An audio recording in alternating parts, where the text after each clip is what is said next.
Hello and welcome back to another MLB The Show video. In this one, I mean, you already know what happens because I already know what I titled this video, so there's really no beating around the bush, but I actually did it for the first time this year. I went 12-0, and man, I was over the moon excited. This happened late last night. I wasn't recording it live at least, so this is a post commentary. I think that's pretty easy to tell, but I played this game and I won it, and I'm like, man, I have to post this. So we're getting into the last game here. You saw I was 11-0 going into this. My 12-win non-flawless reward was that 94 Eric Davis. He used to be a flawless reward, but then they kind of phased those earlier ones out.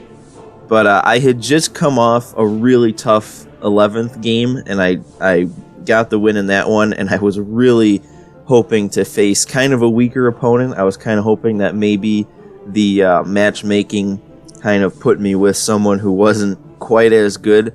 And honestly, when I saw this lineup and I saw Yoan Moncada leading off when he had Soler batting second, I was like, oh, okay, so we do have someone who doesn't quite understand how the mode works, because not many people would probably be leading off Yoan Moncada in a Battle Royale run. And then I see this. I see his record is 142 and 64. So, like, percentage-wise, not quite as good as mine, but it still shows he's a good player. And then I see this. Top right corner of the screen was a 12-0 Battle Royale banner. So this guy's been to the top of the mountain before. So this is almost exactly what you don't want to see when you're loading into your 12-0 game. But, you know, I was up for the challenge. I didn't want to offer a friendly quit. I'm just like, you know what? If I can't beat this guy to go 12-0, then maybe I don't deserve to go 12-0.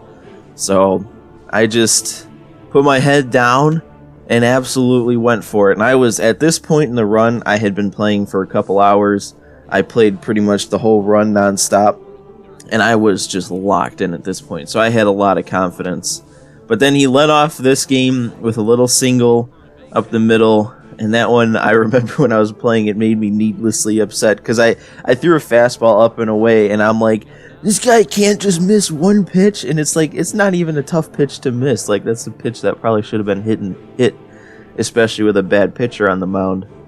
But yeah, I was so locked in and so ready to win this game. And I apologize right now that I'm just kind of rambling on through everything, and there's been like no cuts in the video. But I don't know, I'm just still amped up. And then this happened. The first pitch I bring Dellin Betances in on, he hits a no-doubt home run with, I think that was his Jorge Soler card. And at this point, I was like, that's it. I was just kind of thinking, I just blew this run. This guy's not gonna... He's not going to be hittable. He's not going to get out anymore on offense. And I just thought that was that. And, you know, I bounced back here, got the out. But, yeah, at this point, after I had given up that home run, I wasn't, like, defeated. But I was just like, that's it. So now I got 2 outs in the inning. I'm thinking I'm probably going to be able to get out of this, only giving up 2 runs. Betances is pretty tough to hit. Sano probably has a decently small PCI right now. Then I throw this fastball outside, and Sano hits an opposite field home run that does that little thing where it fakes like it's going to go off the wall and then just goes over the fence. So that was fun. If I said I felt defeated before, that was like, that almost felt like a nail in the coffin to me. At least when I was pitching, I was like, man, 3 runs given up in the first inning in a BR game, that's going to be almost impossible to overcome. But I got this line out from Josh Donaldson, and in this little break here, I reset my thinking. I'm like, okay, you know what? I've been really good with this team. I'm gonna just stay locked in hitting and do what I can to win this game. So one thing real quick that I found funny about this team is everyone on my lineup was a righty. Like, that's just the way the draft happened. Was all of my position players on the roster were all, well, not on the roster, but in the starting lineup, they were all righty. So I didn't have any lineup diversity. So it was it really didn't hinder me as much as I thought it would. But then Jorge Soler starts this off with a leadoff home run, and right there, that restored all my confidence. And let me tell you something, that silver Jorge Soler is the best BR leadoff hitter I have ever used. He, in this 12-win run, he had 7 leadoff home runs. More than half the time I played a game in this run, he was leading it off with a home run. And then obviously he had other key hits here and there, but a leadoff home run over half the time, that is just invaluable. But he brought in that new 99, well, I guess it's not really new anymore, but that 99, the show's finest Kirby Yates. And every version of Kirby Yates this year has been pretty easy to hit for me. So I was actually pretty happy when he brought this card in, because I had faced it a couple times in ranked seasons already, and I hit it pretty well. So I started off against him, getting 2 singles up the middle. So now I've got the go-ahead run coming to the plate. So I'm feeling pretty good. Robinson Chirinos, I had him in the 4-hole cleanup, and I don't know why I never moved him out of the 4th hole, because he might have been the worst player on the roster for this whole run, and I just kept forgetting to take him out of the 4-hole. So he was kind of the weak point in the lineup for me. I know a lot of people love to use this Chirinos, but I'm just not good with him. So he struck out. I got froze by that slider inside. But then Gene Segura came up, and he was another guy that I was sneaky good with in this run. And he comes up and he blasts that one into the gap. And that our guys weren't really running, because that was kind of close to getting caught. So we scored 1 run on it. And just because of how the way the base running was working, I wasn't able to get a double with Segura. But at this point, I'm like, that's fine. I've brought it back to just 1 run.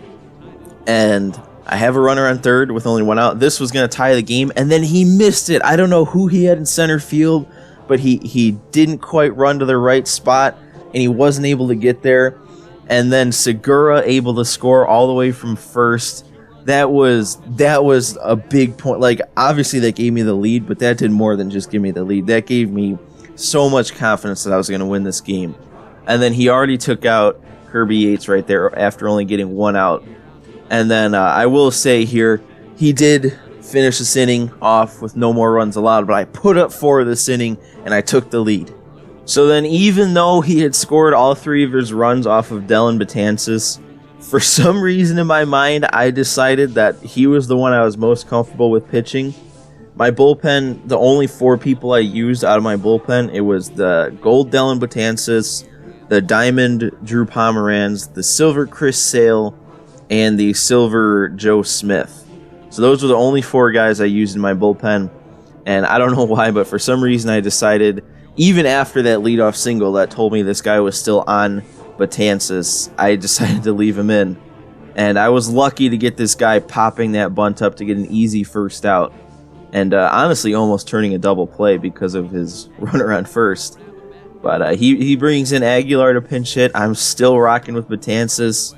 Looking back now, probably a dumb decision. I mean, in the based on what actually happened, not a dumb decision.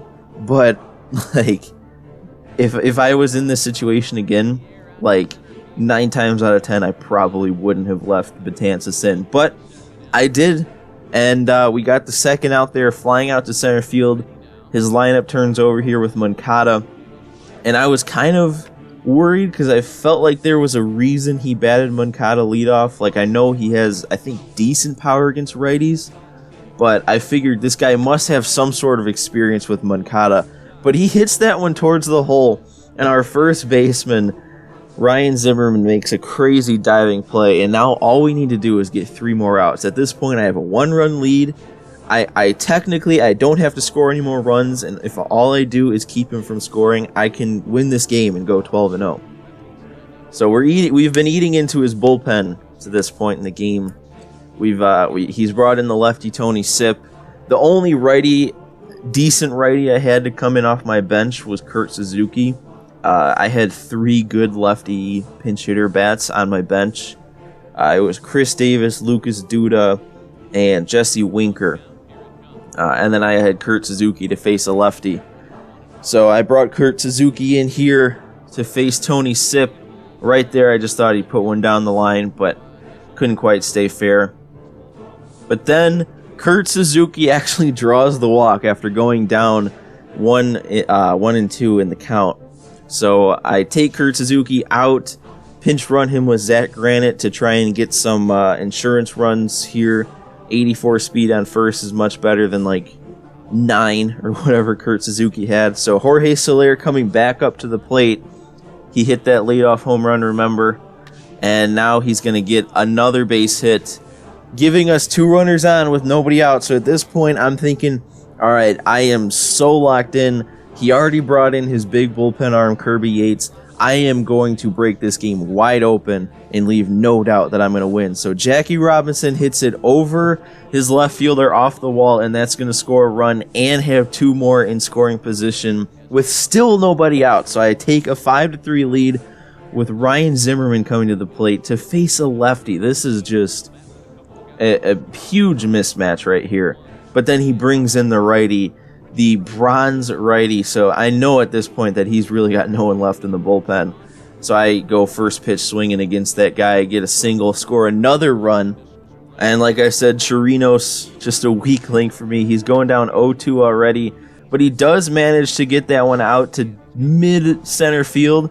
With 95 speed, though, from Jackie, he'll be able to score pretty easily. So Chirinos drives in another insurance run, and now I am up by 4. I had so much confidence. I broke the game wide open, and I'm looking to just keep pouring it on. And Gene Segura hits that one out to the right center gap, and that's going to be able, with the way that it was going so slow and it was placed so perfectly, Zimmerman easily is able to score from first, and we take an 8-0 lead, back-to-back 4-run innings in a BR game.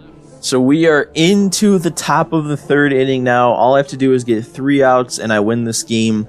He has to score more runs than I have to get out, so I'm just playing for outs at this point. I brought in Joe Smith, which, another kind of questionable decision. Like, I know he had righties coming to the plate, and Joe Smith was the only decent righty I had left. But, I don't know, Drew Pomeranz being a diamond 88 overall, that much better than Joe Smith. Maybe that would have been the right move. But, I mean, like I said, it obviously it ended up working out bringing in Joe Smith. But I might have had an easier time if I had brought in Pomeranz, because Joe Smith going down 3-1 immediately and then giving up a shot there to the gap. A leadoff double for Jorge Soler, who had already hit a homer. And let's just bring up here, in this game, I didn't even realize it. I had the silver Jorge Soler. He had the player of the month Soler.